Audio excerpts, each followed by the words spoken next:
Mob leaching पर तत्काल लगाई जाए रोक, वरना देश के हो जाएंगे दो टुकड़े। प्रदेश सचिव AIMIM मुस्लिम दलित और पिछड़ों की हत्या पर तत्काल लगाई जाए रोक, वरना AIMIM उतरेगी सड़कों पर। योगी सरकार को ओवैसी के पदाधिकारियों का खुला अल्टीमेटम, ओवैसी को दो कुर्सी, आप दो इस्तीफा। AIMIM के पदाधिकारियों ने कलेक्ट्रेट के सामने किया जबरदस्त प्रदर्शन, राष्ट्रपति के नाम DM को दिया ज्ञापन। देश भर में हर रोज हो रही मॉब लीचिंग की घटनाओं पर रोक लगाने के लिए अब AIMIM ओवैसी की पार्टी के द्वारा प्रदर्शन करना शुरू कर दिया है, जिससे हर रोज होने वाली घटनाओं पर रोक लगाई जा सके। इसको लेकर बड़ा प्रदर्शन अलीगढ़ इकाई के द्वारा किया गया है, जिसमें उनके द्वारा अलीगढ़ में बीते दिन हुई फरीद उर्फ औरंगजेब की हत्या व राजस्थान में हुई हत्या सहित अन्य घटनाओं पर प्रकाश डालते हुए कहा, जिस तरह से देश में अराजकता का माहौल है, कहीं न कहीं मौजूदा सरकार इन घटनाओं पर रोक लगाने में नाकाम है। अलीगढ़ से ब्यूरो रिपोर्ट, देखते रहिए नेशनल आंखें। कभी लाठी डंडे से पीटा जाता है, कभी गाड़ी में टक्कर मारा जाता है, तो अपने हाथों को अपने एकजुट होना होगा। अपने हाथों को मजबूत अगर करना है तो हमें एक ही थाली में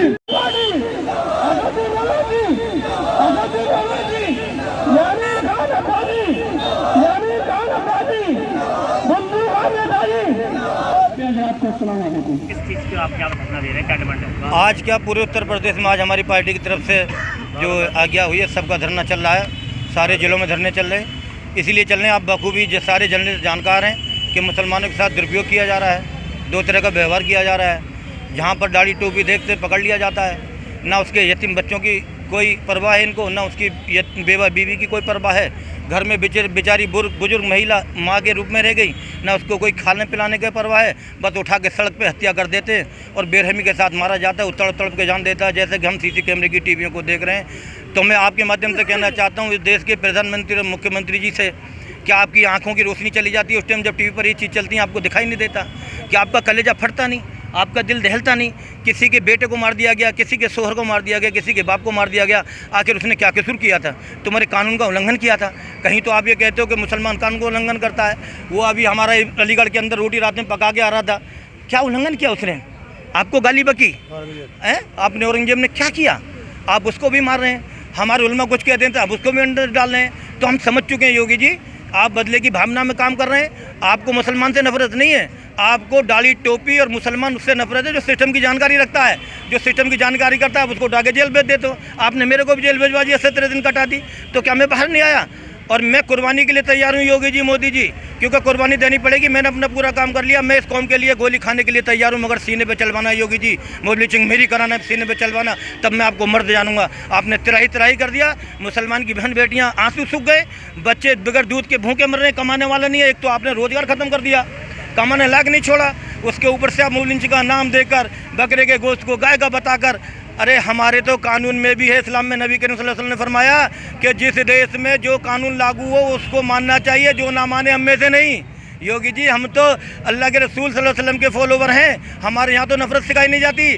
हमारे पड़ोस में कोई भूखा सो जाए हमारा खाना हराम, हमारे पड़ोस के किसी को हमसे परेशानी हो तो आराम। और आप तो देश की बात करते हैं योगी जी, देश हमने चलाना सीखा, हम जानते हैं देश चलाना आपके बस की बात नहीं। और ये इमारतें चिल्ला रही हैं खड़ी पूरे भारत के अंदर कि हाँ मुसलमानों ने देश के लिए सहयोग किया, अपनी जानें दी, कुर्बानियाँ दी। 1600 उलमा को चांदनी चौक के अंदर कीकड़ पे लटका दिया गया। जरा योगी जी बताओ, आपके परिवार का है, मोदी जी के परिवार का, या RSS का, संघ का, या विश्व हिंदू परिषद का एक आदमी बताओ जिसने आज़ादी के लिए कुर्बानी दी हो? तो फिर हमारे साथ दुरुपयोग क्यों किया जा रहा है, हमें अलग से क्यों देखा जा रहा है? मैं कहना चाहता हूँ आपके माध्यम से योगी और मोदी जी, ये हिंदू मुस्लिम दो आंखें हैं देश की, दोनों बॉर्डर पर रहेंगी तो विदेश का आना बंद होगा, वरना तो ऐसे गुलाम होते जाओगे और एक एक करके मरते जाओगे। हमारा नुकसान नहीं, आपका भी नुकसान है। आप खबरदार हो जाइए और मॉब लिंचिंग को बंद करिए और इस बुलडर की राजनीति को ख़त्म करिए। आप इसमें मर्दानगी नहीं दिखा रहे, आप तो CM है, आपका हुक्म मानने के लिए तैयार हैं। आप जो बुलडोजर चला गए आप दिखाने, अरे किसी मजलूम के आंसू पहुँचते, किसी को घर बना के देते, किसी यतीम को बच्चों का बाप दिलाते, किसी को खाने का इंतजाम करते, किसी को घर दिलाते। मोदी जी, हम भी आपको सलूट करते, योगी जी हम भी आपको सलूट करते और चिल्ला के कहते हमारे प्रदेश का मुखिया ऐसा हो जैसा योगी जी। मगर हम कहते योगी जी आपको इस्तीफा दे देना चाहिए और सीखना चाहिए कुछ बैरिस्टर साहब ओवैसी से और हमारे दोनों सदर पश्चिम उत्तर प्रदेश और उत्तर प्रदेश के शौकत अली और डॉक्टर मेहताब से, और हम लोगों से आपको सियासत सीखना चाहिए। आज हम भी सब्र के साथ आपके साथ खड़े हैं। जरा सोचो, हमारा सब्र टूट गया, मरते क्या ना करते, फिर अफरा तफरी का आलम हो जाएगा, फिर एक देश बनेगा, फिर सीमाएं बनेंगी। हम नहीं चाहते कि हमें बंटवारा हो। आप चेतावनी बंटवारे के लिए बिल्कुल चेतावनी देते हैं कि आप नहीं माने तो फिर देश में बंटवारा कर देंगे और इल्जाम हमारे सर मड़ेंगे। ये आपकी नीति है बंटवारा करने की। आप बंटवारा चाहते हैं योगी जी, हम नहीं चाहते, क्योंकि हम 70 साल से सपा बसपा कांग्रेस ये दल वो दल दल सबको वोट दे रहे हैं। हमारा कोई भी दल नहीं है, हम आपको वोट दे रहे हैं, यानी कि हम सबूत पैदा कर रहे हैं कि हम ईमानदार हैं, आपको वोट दे रहे हैं। हमने अपनी पार्टी का बनाने के लिए नहीं सोचा, हमने आपको वोट दिया। नीति नहीं रुकी तो बंटवारा चाहेंगे फिर?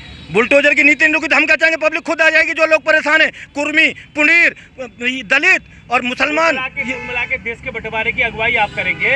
नहीं, देश के बंटवारे का अगुवाई ये किसी न किसी को पैदा कर देंगे। यही हालात है इनका। इनसे सवाल करिए माननीय जर्नलिस्ट साहब, इनसे पूछिए कि आप देश को 2 राय पे क्यों खड़ा कर रहे हैं? क्या तुम पिछला इतिहास दोहराना चाहते हो? बस करो, हद हो गई, सबको जीने दो। क्या नाम है आपका? मोहम्मद जाहिद खान, प्रदेश सचिव, उत्तर प्रदेश। इस तरीके धरना लगाया हुआ है, क्या डिमांड? देखिए, ऑल इंडिया मजलिस इत्तेहादुल मुस्लिमीन के प्रदेश अध्यक्ष और पश्चिमी उत्तर प्रदेश के अध्यक्ष डॉक्टर मेहताब चौहान के निर्देश पर आज अलीगढ़ ही नहीं, हमारा धरना पूरे उत्तर प्रदेश में हर जिला मुख्यालय पर, जिलाधिकारी कार्यालय पर किया जा रहा है। उन्हीं के निर्देश पर आज अलीगढ़ के जिला महानगर यूथ महिला और प्रदेश के तमाम पदाधिकारी और जिला महानगर के पदाधिकारी उत्तर प्रदेश सरकार में जो इस समय लिंचिंग हो रही है, चाहे वो हिंदुस्तान के उत्तर प्रदेश ही नहीं, हिंदुस्तान के तमाम सूबों में मुस्लिम और दलितों के खिलाफ मॉब लिंचिंग कर उनको मारा जा रहा है, उनकी हत्याएं की जा रही हैं, और तमाम मुस्लिमों पर जो अत्याचार और दलितों पर हो रहा है और भ्रष्टाचार के खिलाफ और बुलडोजर नीति के खिलाफ यहाँ हम धरना प्रदर्शन कर जिलाधिकारी के माध्यम से देश की राष्ट्रपति महोदया महामहिम को ज्ञापन देने आए हैं। आपको डिमांड क्या रखी है? डिमांड भी ये है कि हमारा 5 सूत्री ज्ञापन है, उसमें यह है कि जो दलित मुस्लिमों के साथ मॉब लिंचिंग हो रही है उसमें 103(2) के तहत जो कानून बना है, NBN कानून, उसके तहत सख्त से सख्त कार्रवाई की जाए और मॉब लिंचिंग का कानून सख्त बना करके फास्ट ट्रैक में उनका मुकदमा चलाया जाए और मॉब लिंचिंग में जो हत्यारे शामिल हैं उनको जल्द से जल्द फांसी की सज़ा दिलाई जाए। और जो बुलडोजर नीति है बाबा की, वो भेदभाव के कारण चल रही है। जहाँ दलित और मुसलमान की बात आती है, अगर उनके घर से कोई नौजवान छोटा मोटा अपराध कर देता है तो उनको घरों पर बुलडोजर चला करके बुलडोजर नीति की तरह उनके घरों को ध्वस्त कर दिया जाता है। दूसरी तरफ भारतीय जनता पार्टी, RSS, बजरंग दल और तमाम जो गुंडे खुलेआम अगर कोई गुंडागर्दी करते हैं, अगर कोई अपराध करते हैं तो उनके घरों पर बुलडोजर क्यों नहीं चलाया जाता। दूसरा, तमाम महिलाओं के साथ बदसलूकी करने वाले बलात्कारियों के लिए भारतीय जनता पार्टी के लोग उनका स्वागत करते हैं। तो इस भेदभाव की नीति को बंद किया जाए और जो प्रदेश में भ्रष्टाचार व्याप्त है, भ्रष्टाचार को ख़त्म किया जाए। अभी आपने देखा होगा कि फिरोजाबाद के DM, SDM तमाम अधिकारी जो 15 एकड़ ज़मीन के सौदे में सस्पेंड हुए, उन्होंने आधी ज़मीन का क्लाइंट से सौदा कर लिया। अभी आपने कोल्हापुर में देखा होगा कि कल की रात की घटना बेहद शर्मनाक है कि एक मस्जिद के अंदर RSS और बजरंग दल और भगवाधारी गुंडों ने घुस करके उस मस्जिद पर, बाबरी मस्जिद जैसा हमला किया है। इस बाबरी जैसे मस्जिद के हमलावारों की शीघ्र गिरफ्तारी किया जाए और महाराष्ट्र ही नहीं, पूरे उत्तर प्रदेश का मुसलमान इस तरीके की हरकतें किसी कीमत पर बर्दाश्त नहीं करेगा, चाहे इसके लिए सड़कों पर उतर करके आंदोलन करना पड़े।